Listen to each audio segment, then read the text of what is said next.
This is nice because I come with a visual aid. It's cool, right? Yeah. I love So how it goes cool. with your sweater. It does. You know, I Yes, planned. It was planned. Yes, totally. We planned. Yeah, exactly. You got the memo.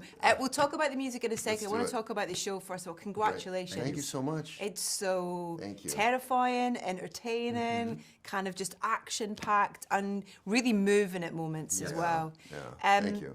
Am I right in thinking that Sofía came to you with this? Yes. This has been something she has wanted to do for a long time. Sofía has been carrying this around as a sort of burgeoning passion project over the years, and I think she was waiting for the right time where her schedule allowed and where she found, I think, the confidence to do something very different than what she's known for. I think also her idea precipitated the death of Griselda Blanco, which I think also made things a little easier. Not just out of any sort of fear of Griselda, but just the complete story, the end of the story.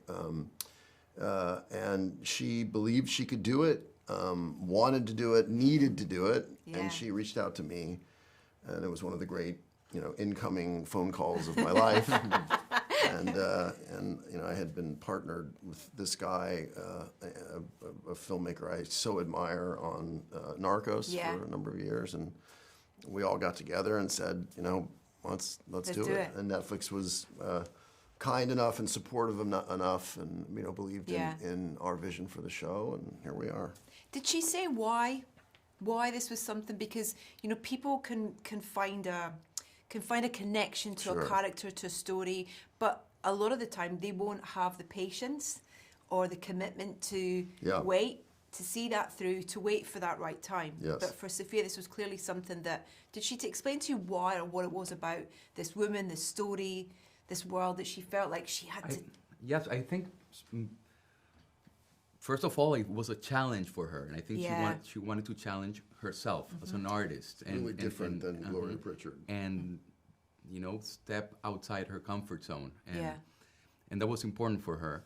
And she has, Sofía also immigrated from Colombia, went to the United States, and created something amazing with hard work and agency and a lot of effort. Of course, on the optimistic side. That's a positive story. That's a positive story. But I think she can relate to that element of the character. Well, there's so many lovely themes that kind of, that are almost kind of universal when you have to, in terms of the preconception of your culture from other people, and all that comes into it. And that's kind of beautifully told in terms of this character's kind of drive to prove herself and her people, really. Yes. To be kind of, on level playing field with everybody. And what I love is that she uses her imagination and wit and intelligence to defeat the people going against her. And the men are using just brute force and violence and intimidation and, the usual tactics, but she's using her intelligence. Yeah. And that makes the story a lot of fun, and you can relate to her motivations.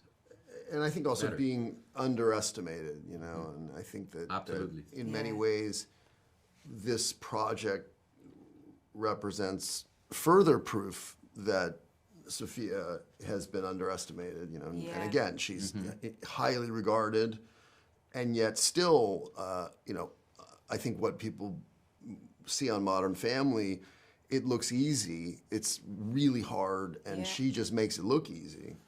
And so to be a part of this proving what a phenomenal actress she is we take a lot of pride in that. And also the time frame that she plays this character, and for you guys as well in working out what that, even I went down a rabbit hole to find out more about Griselda's story, before this and after. And, both sides of that, there's material there to make even more brilliant TV shows. So when you came to the kind of structure of which part of her life you wanted to tell and how you would navigate that episodically, was that how was that journey, and how did you come to those decisions? We'd done a lot of research, and you're right, there's a period of Griselda, obviously, in Colombia, her childhood and her young adulthood. Also in New York. Then in New York in the 70s. this felt to us the most complete arc from, you know, pavement to penthouse and then back to pavement. And so for us to start in this moment when she is her most relatable, most sympathetic, most vulnerable, and to see her use these, you know, skills that she's honed and that are unique to a woman versus all the male traffickers that we've chronicled over the years, and then to see her lose her way. You know, sometimes the thing that gets you to the top is the thing that brings you crashing down. They're often the exact same thing. We see it all the time in crime and politics, and you know, and sometimes they're completely connected. We treated this like a film, like a long film. Yes. You know, it's more like that. Yeah. You know. But I mean, each episode is so kind of filmic in itself in terms of the story that it's so brilliantly told. The colors, the music. I love doing it, and we had an amazing crew and team and artists all around. It was great. Where was the kind of, because also the locations, you know, these are kind of, you know, they're really important to part of the storytelling as well. You know, like her compound and things like that. And was the kind of, what was the reality of that for you when filming? Did you find kind of real sets, or were you building those, or was it a combination? Most of our sets are actually real. We found them. We were shooting for practical. We did shoot on stage. Some weeks, but most of it is on location. So the nights are real nights. You know, the party was a real party. And the real party and the locations have. We have, authenticity. I think, with Narcos, and anything we do, I think we set a very high bar for authenticity. Authenticity is essential. And again, when you look at something that's period, you know, every time the camera shows something, it better be period accurate. And, you know, we shot in Los Angeles. The reason being, Miami, contemporary Miami looks nothing, largely because of Griselda and the influx of all this cocaine money that built all this, that built this city up. And finding the locations in LA certainly presented a challenge, but it also allowed us to really make it perfect, find the right building, bring in the right stuff, and cars and you know, costumes. Oh my God, you know, jewelry.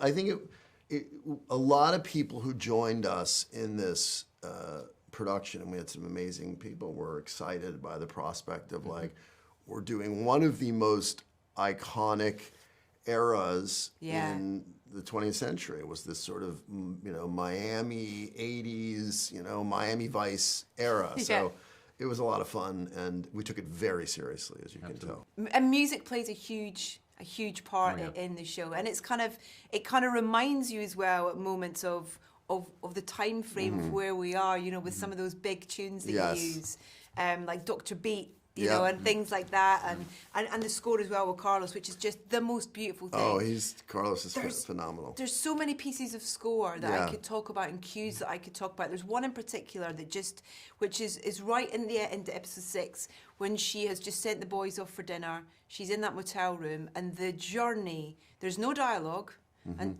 until we see what's going on. I'm not going to spoil it for anyone, but that journey of that piece of score is just absolutely beautiful. It's like an opera in a way. Oh, no, it's very operatic. It's on purpose, actually. We spoke to Carlos.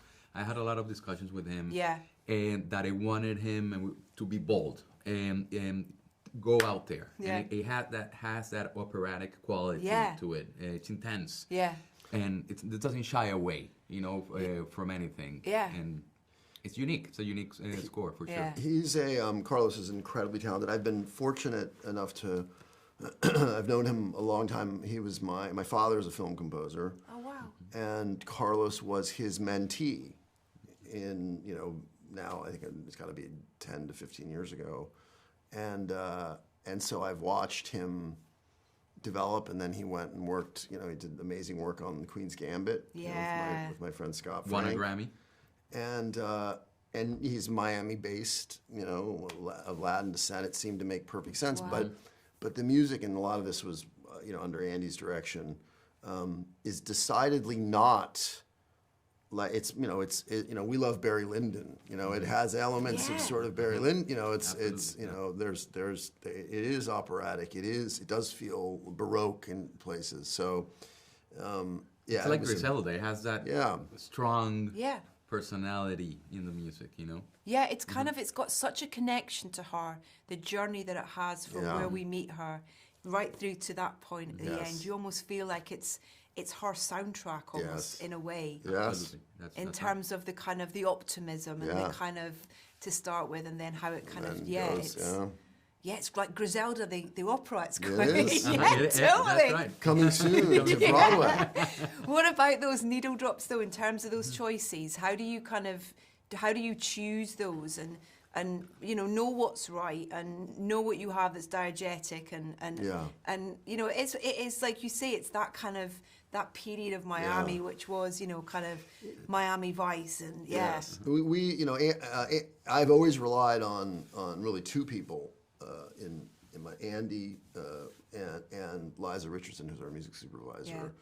But I can't tell you how many times Andy has had a song in his head and has has shot the scene with that song in his mind, and with very few exceptions, we were able to clear those songs. Occasionally we couldn't. Occasionally we would have a song in our and we wouldn't be able to clear it. It's one of the processes I enjoy the most. And Is it? I always make playlists because I get inspiration from music. I think cinema and music actually go together very well. They're similar in many senses about the rhythm, the emotion, what it makes you feel.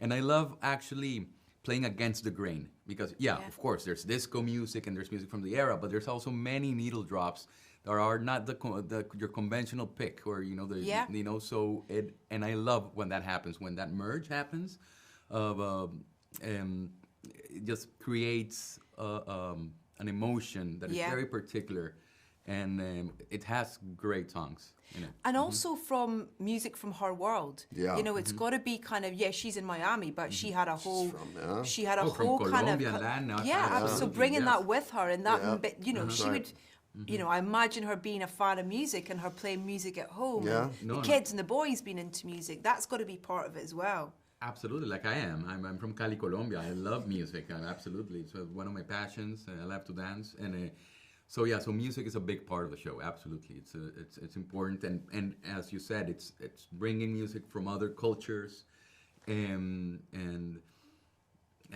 making them sound different. In scenarios that you don't think they would fit correctly. The transformation of Sofía as well, just in terms of physicality of her.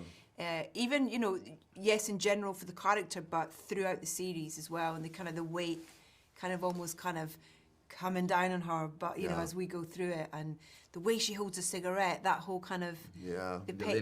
What is that? Can you... It was actually, and again, I credit Doug Myro, who...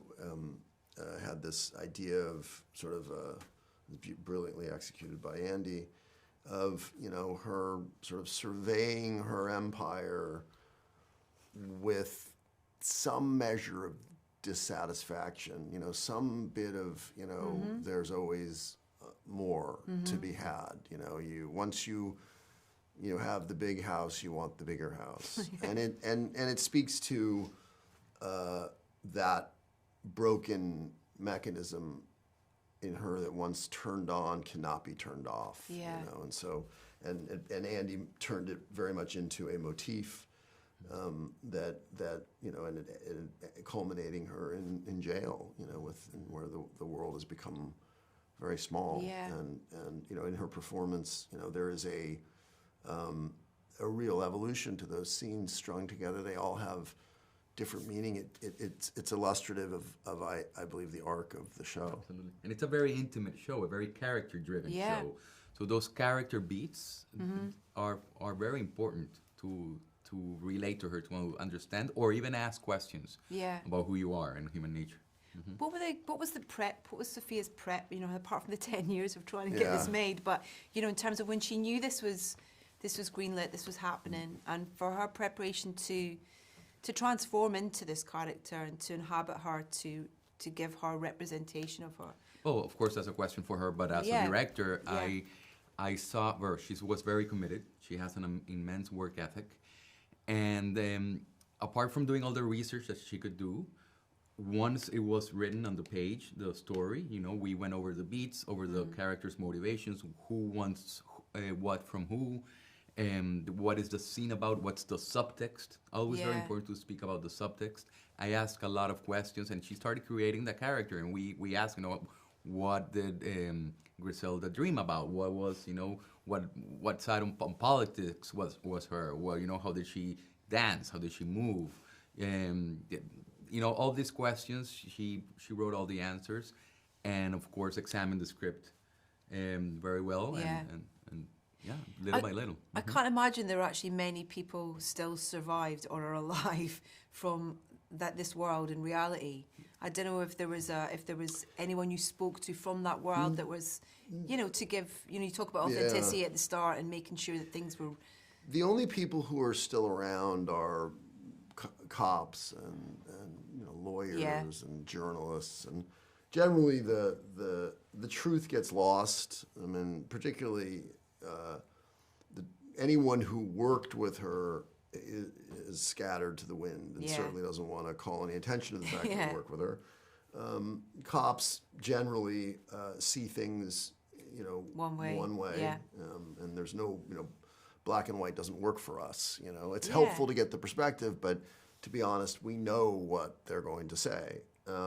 Journalists can be reliable, but the thing that's tricky about Griselda is, whereas most of the male traffickers that we chronicled wanted people to know what they had done. A lot of it was, they filmed themselves. And a lot of them lived the majority of their lives with no recrimination because they were in Colombia or in Bolivia or wherever they were, Mexico.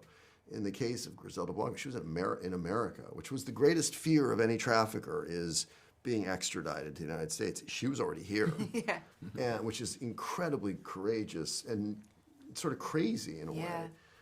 But she remained a mystery for a long time, and since her arrest and then death, the majority of the stories about her are about what a monster she was and what a beast she was and what a bitch she was. And for me as a storyteller, that became a very interesting point of entry. Like, really? I doubt that. You don't get to be the boss of an organization of a bunch of men who are following you around and who would do anything for you by just being a monster. There was loyalty and love, and she brought a maternal quality to it. And maybe it was manipulative, but what isn't manipulative? So the majority of the information that exists about her is through that lens of, well, we can't explain the fact that we were all afraid of this person in any other way, but she was an agent of, Satan, and that's never the case. Bad guys don't know they're bad, and they can present a very compelling story as to why they're not the bad guy.